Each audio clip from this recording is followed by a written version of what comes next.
noches.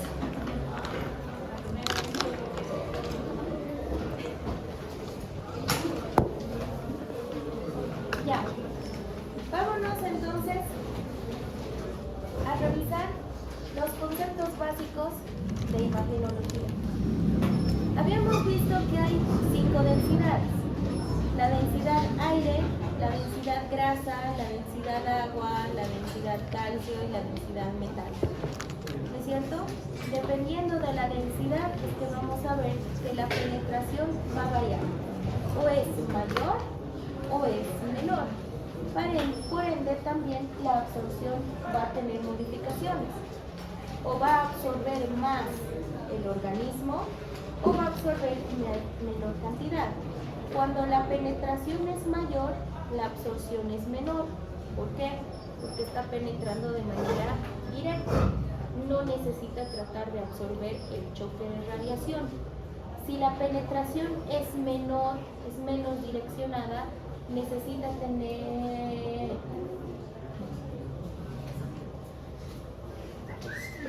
El día que la Dina llegue temprano va a ser el día que se el cielo.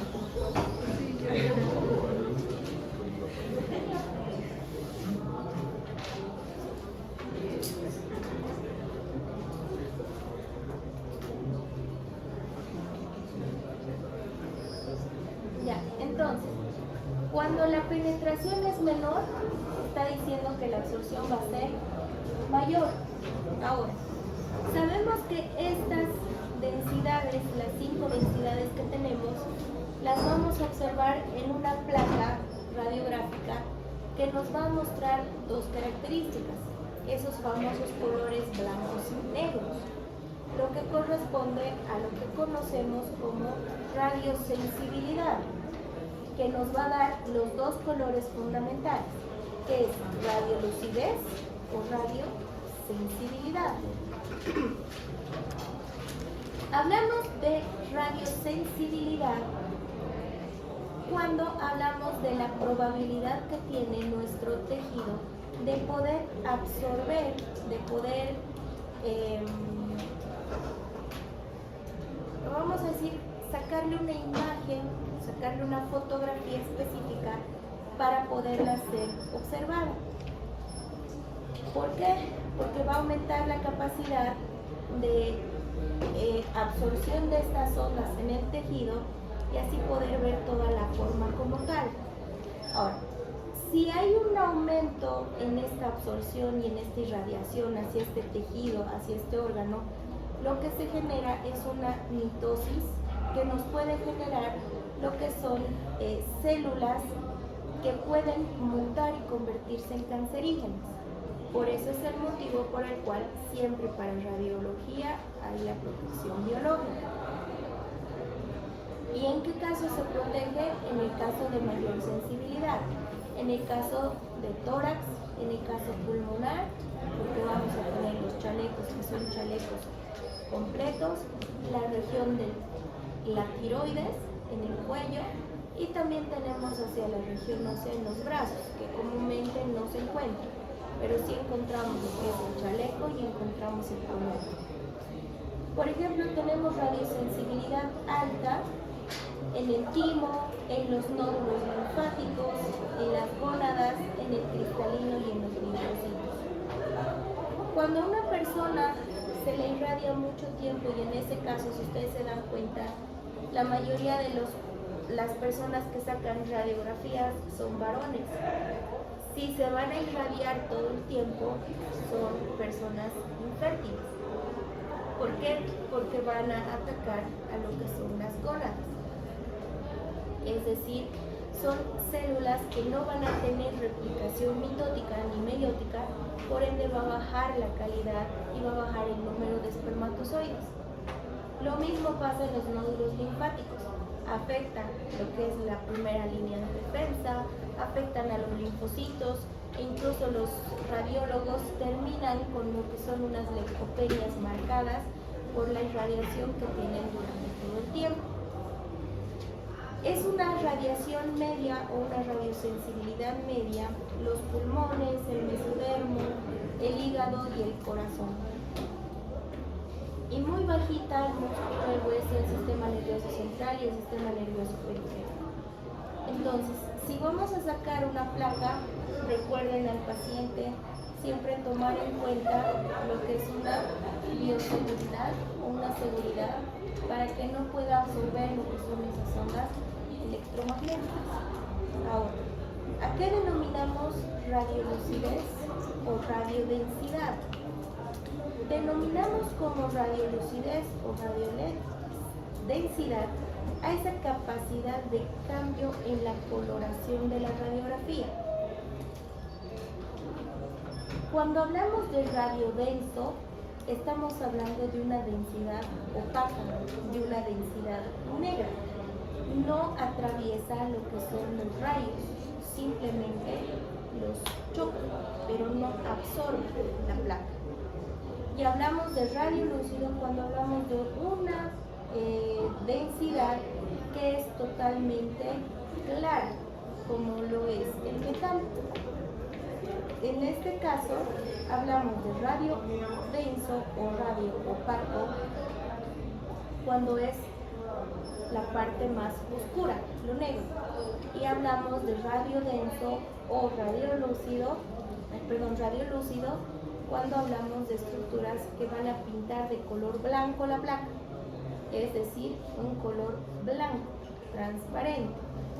Y en intermedio a estos vamos a ver los cambios de densidades que van a cambiar a un color plomo, a un color grisáceo, e incluso van a haber varias tonalidades de plomo según la absorción del rayo en la placa. Pero los dos extremos son radio opaco o radio denso y radio luz.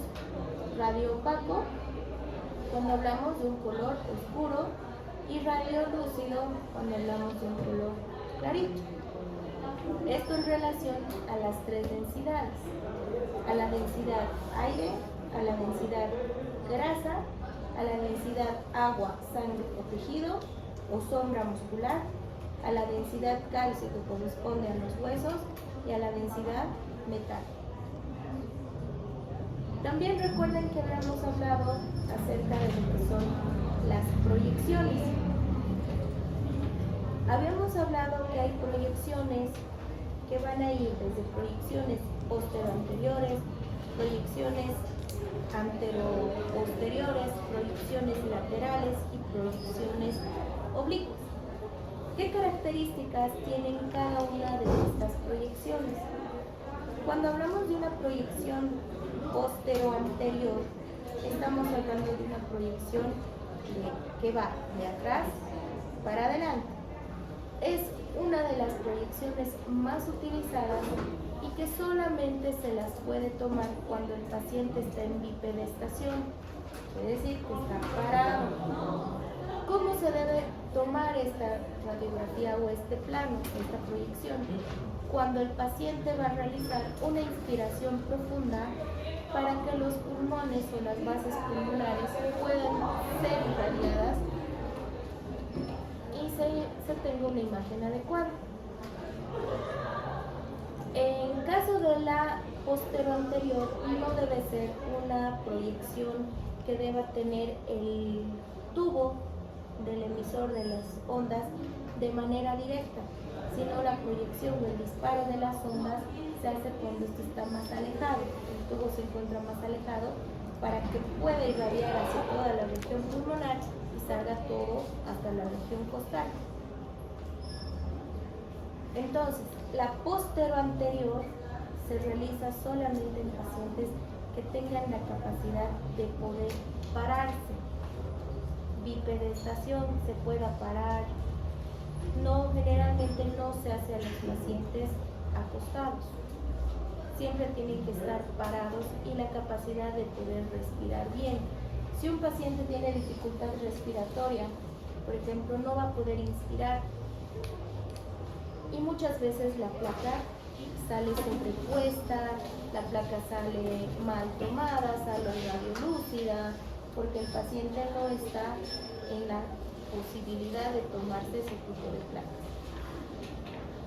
Cuando hablamos de una anteroposterior, se reserva solamente en aquellos pacientes en los que no se los puede poner de pie, no pueden realizar una inspiración, o en aquellos pacientes que se encuentran en cama, como pacientes terápicos, pacientes que hayan tenido una intubación endotraqueal, pacientes que tengan una sonda, un drenaje venoso, o pacientes que tengan una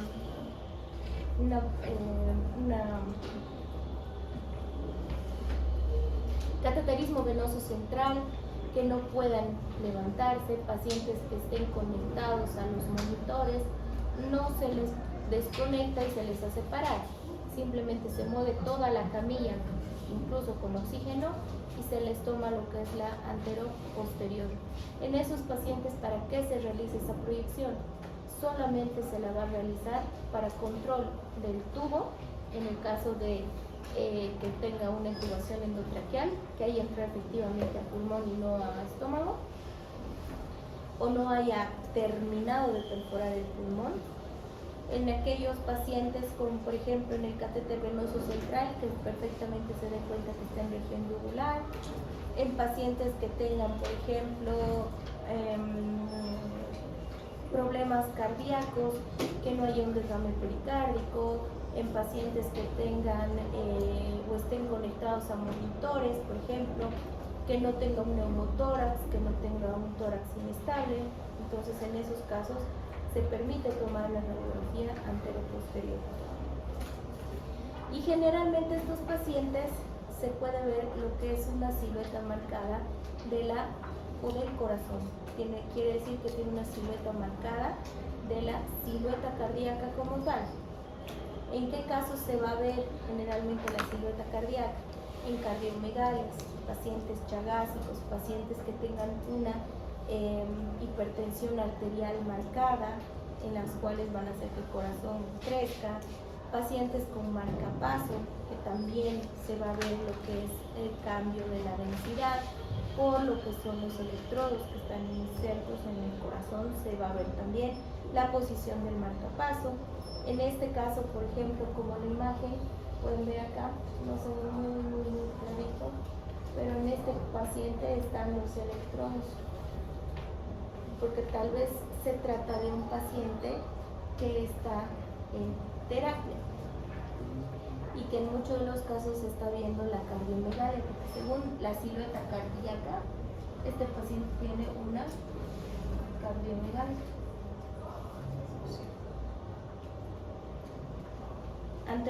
O sea, si se lo ve de la parte antero-posterior, este paciente tiene una cardiomegalia, no se puede ver el botón aórtico, a diferencia de lo que es una posterior anterior.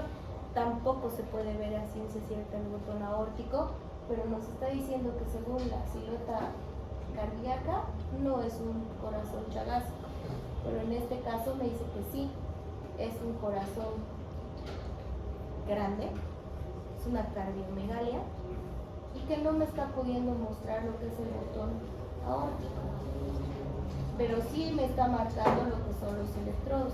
Este caso puede ser un paciente que haya ingresado a terapia o haya ingresado a o esté internado por lo que es una neumonía.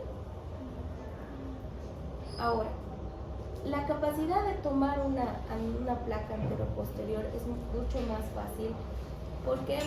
Porque hay lo que se conoce como los rayos X portátiles, que simplemente son unos tubos que tienen una caja donde se puede movilizar el aparato por todo el lugar para ir tomando la placa, pero solamente se realiza el uso de pacientes que sean internados críticos.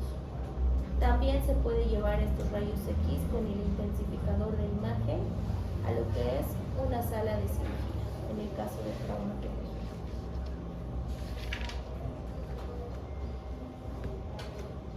Tenemos la posición lateral, la proyección lateral.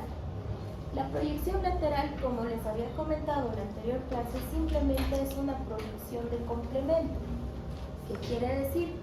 Que es de rutina. Acuérdense que se necesitan por lo menos 2 proyecciones para poder diagnosticar efectivamente al paciente, ya sea una proyección antero-posterior, postero-anterior, más la proyección lateralizada.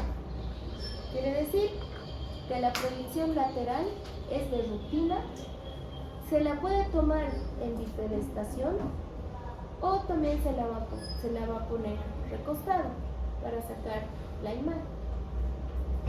Permite ver el mediastino medio, permite ver el mediastino posterior, lateral izquierdo. Disminuye mucho lo que es la silueta cardíaca. En ese caso no vemos la silueta cardíaca. ¿Qué es lo que vamos a ver?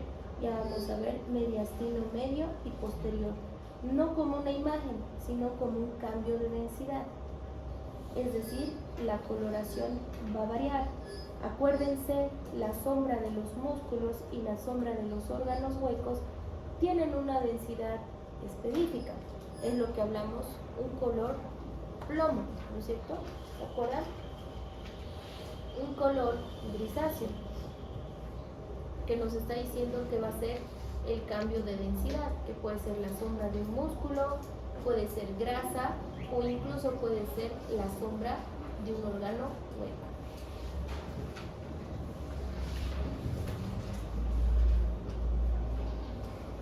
El decúbito lateral, sea izquierdo o derecho, es una proyección poco frecuente y se nombra del lado apoyado hacia la cama.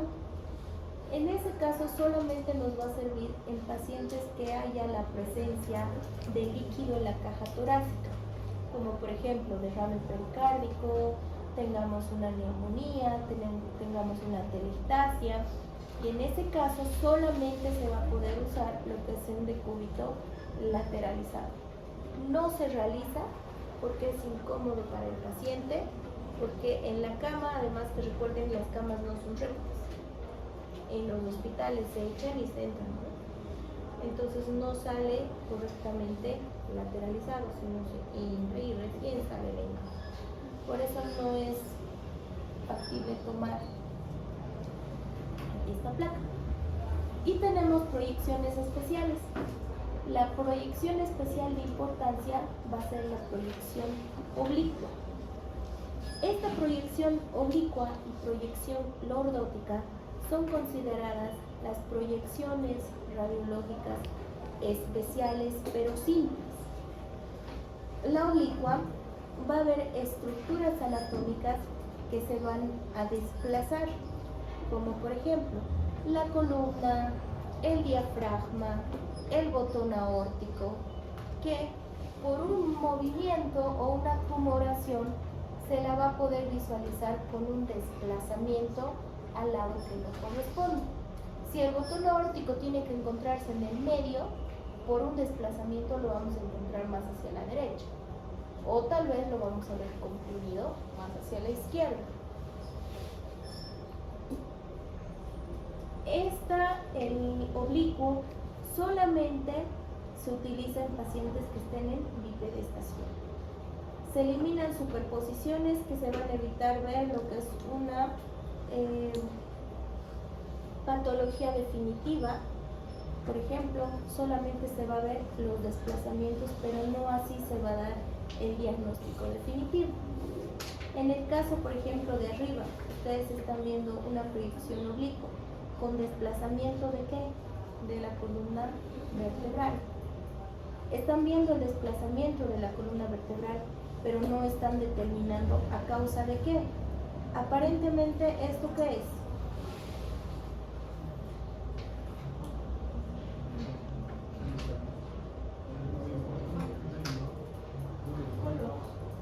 Esto.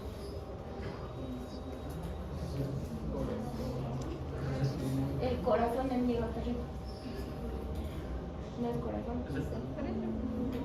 El pulmón, ¿qué color debería tener por su densidad?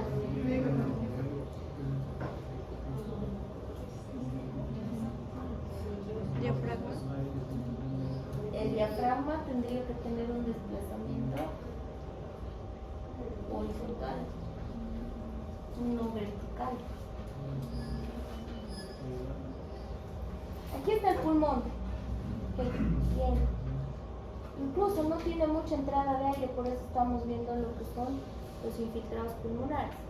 Se está viendo un colorcito más oscuro, como sombra, que puede decirnos que es aire puede decirnos que es grasa o puede decirnos que es líquido. Que estamos viendo una imagen radiolúcida, más clara. Pero en este caso, ¿qué nos están nombrando? ¿Qué estamos viendo aquí? ¿Qué es esta mancha blanca que creen que hay aquí? Esto es columna. Okay. Hay un desplazamiento de la columna. ¿Pero qué es esto? Nos puede estar diciendo que este pulmón, por el desplazamiento de la columna, está colapsado. No le está entrando nada de aire. Y lo que vemos aquí arriba, más bien correspondería a líquido. O en el peor de los casos, aire.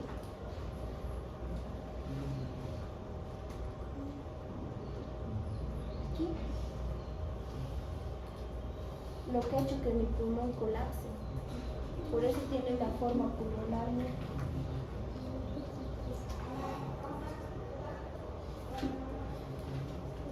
Aquí está la forma pulmonar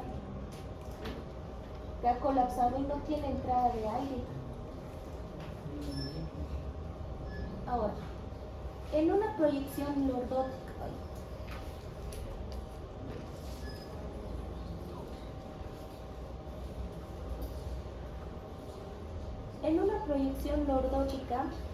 se van a ver lo que son los vértices pulmonares, el lóbulo medio y el lóbulo y la língula. ¿En qué caso se hace lo que es una posición lordótica? Cuando ha habido alguna repercusión de una patología pulmonar, como por ejemplo, puede ser una telangiectasia, un enfisema, una neumonía. Es poco común, porque hay otros datos clínicos en los cuales se puede encontrar lo que es, por ejemplo, una pérdida del ápice pulmonar, se puede encontrar en una postero anterior, todo lo que podemos descubrir en una lordótica. Y es mucho menos incómodo para el paciente que se tenga que parar en la posición lordótica. Y simplemente en bipedestación el paciente va a poder sacar una imagen donde también voy a poder ver alguna falencia.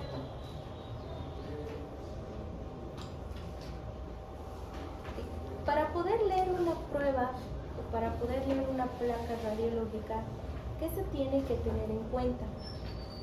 Siempre para la lectura de una placa radiológica se debe de tomar en cuenta de manera ordenada primero, identificación del paciente.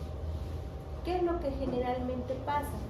Las enfermeras son las que manejan las placas radiológicas de los pacientes que se han internado. Generalmente a veces hay un carrito donde están todas las placas y cada placa tiene su estuche, su sobrecito con una identificación. Muchas veces el médico cuando llega saca la placa, ve y la deja. Por eso en cada plaquita como tal, en la parte inferior o superior, está la identificación del paciente, ya sea el número de cama, el código, el nombre y la edad. Entonces siempre hay que revisar la edad del paciente y que concuerde con el nombre del paciente. Porque cuidado que ustedes vayan y estén revisando a su paciente y digan, uy señor, es Chagas, tiene corazón grande, y resulta que es del paciente de al lado. Entonces siempre tienen que revisar, porque llega a pasar. O entran a quirófano para reducir una fractura de tibia y el paciente era una fractura de cadera. Entonces por eso siempre tienen que fijarse el nombre del paciente, el número de cama y la edad que corresponda a la historia clínica. Segundo, se debe evaluar el aspecto y la calidad de la imagen en cuanto a la radiolucidez y la radiodensidad. Ver que no haya estructuras superpuestas, que se puedan ver las imágenes tal cual las están viendo en la foto.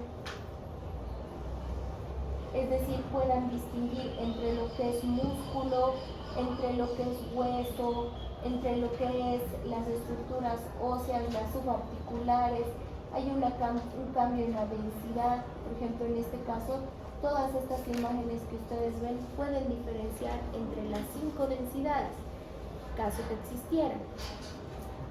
Aquí, por ejemplo, en el estómago pueden ver hasta materia fecal, porque hay un cambio de densidades que son marcadas. Pero hay placas donde son totalmente negras, radiopacas, que no se puede distinguir ni la densidad de hueso. Entonces, en ese caso, es una placa que no les va a ayudar en el diagnóstico. No les ayuda. Simplemente les está diciendo, no tiene ninguna fractura. Pero si ustedes quieren ver si hay, por ejemplo, materia fecal, no les va a servir. Como en este caso sí les podría servir, porque les está mostrando que aquí tienen materia fecal.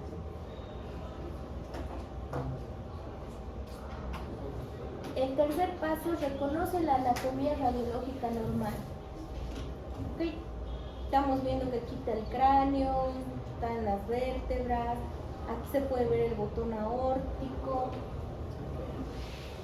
aquí se ve el botón aórtico, los pulmones, el ápice pulmonar, encontramos que el diafragma está en posición adecuada, hígado, estómago, el corazón está proporcionalmente al tamaño que corresponde. Cuando se ve una placa radiológica de tórax, para medir cuánto es más o menos la medida del corazón, para ver si es cardiomegalia o no, con el estetoscopio se mide desde el borde del corazón hasta el ápice del corazón, se dobla a la mitad y se mide si efectivamente es todo el tamaño del corazón. Si sale a la mitad del esteto, me está diciendo que el corazón es normal. Si me sale un poquito más de la mitad, me diagnostican que es cardiomegalia. Eso nunca les van a enseñar. Hay que conseguir una placa de tórax. ¿Quién tiene placa de tórax? No, pues necesitamos ese slide.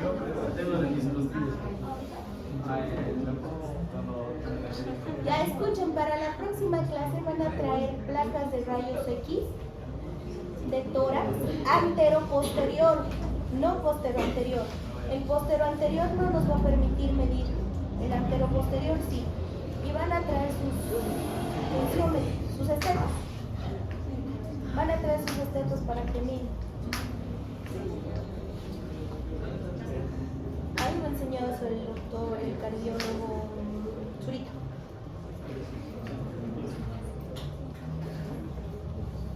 Medía y decía, no, este corazón es chagazo, electro, y tenía bloqueo del barrido. No. Tiene su manita para medir.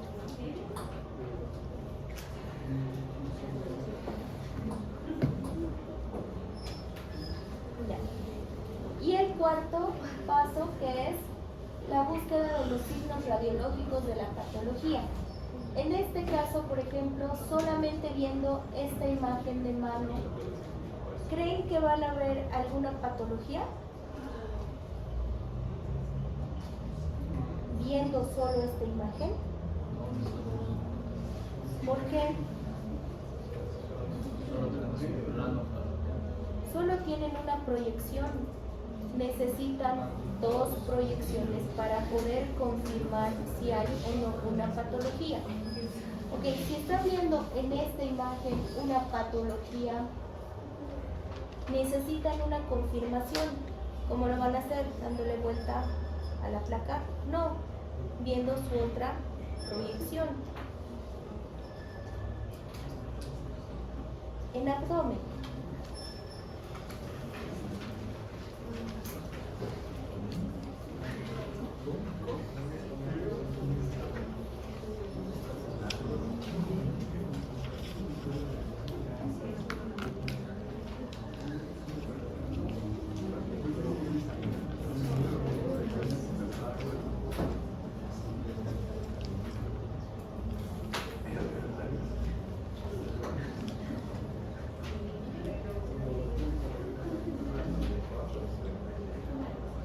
ejemplo, esta placa no está bien tomada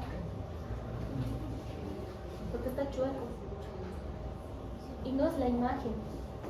Tienen que ver que la columna esté totalmente recta. ¿Dónde están las crestas? No están alineadas. No es la imagen que está mal pegada, sino que al paciente lo han acomodado chueco.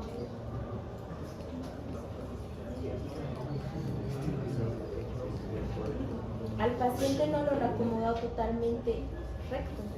A este paciente lo han debido acomodar de una manera en la que le han sacado la placa directamente, ya está.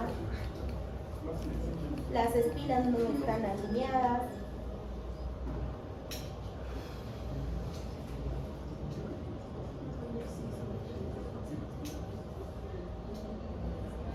Esto, ustedes ven aquí, es caca. Son materias fecales.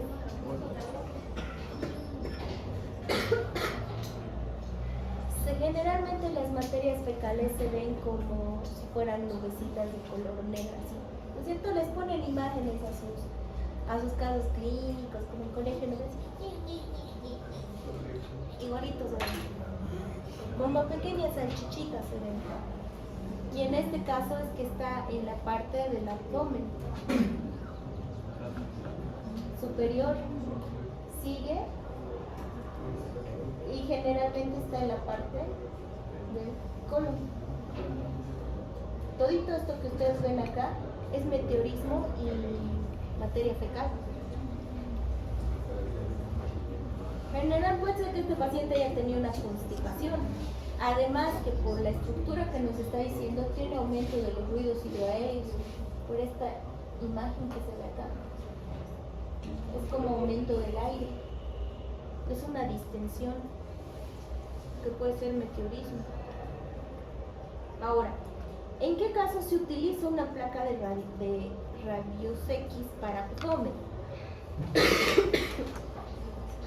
Solamente para descartar ingestión de objetos extraños, ya sea vía oral o ya sea vía rectal, la introducción.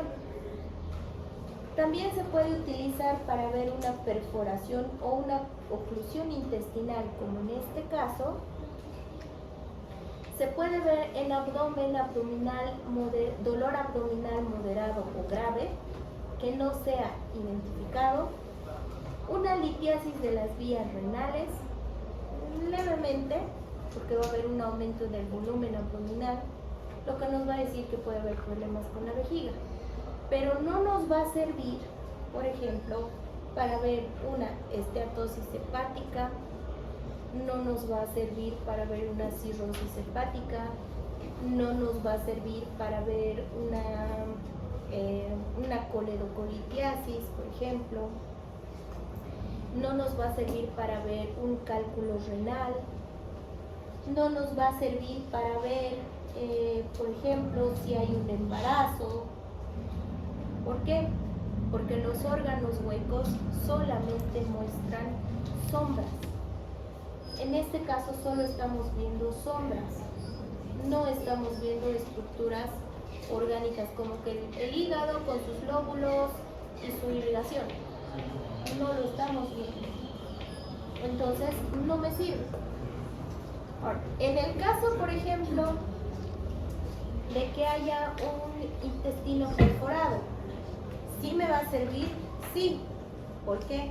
Porque me va a cambiar la coloración de la densidad, donde me va a decir que es una densidad radiolúcida o radiopaca. Y me va a decir que es sangrado.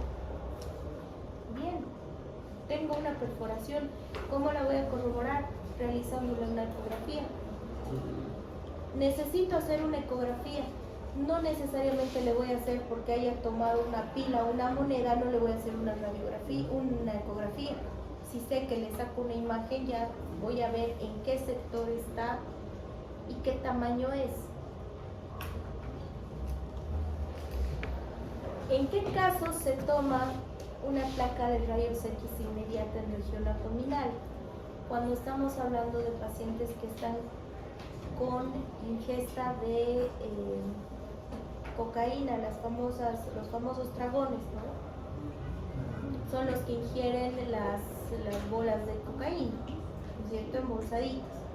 En ese caso se toma de manera inmediata la radiografía, porque permite contar cuántos paquetitos tienen en la barriga para que vayan eliminando y ya no se le hace una ecografía.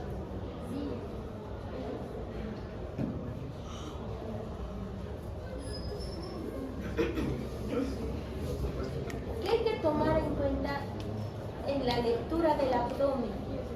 El abdomen es más fácil que el tórax.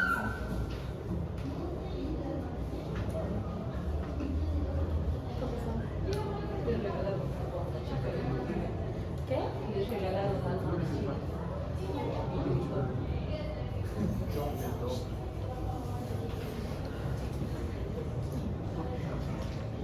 Ya, ¿qué incluye la lesión o qué incluye la serie del abdomen para poder leerlo? Ya saben que se hagan un rato para despejar esta mierda.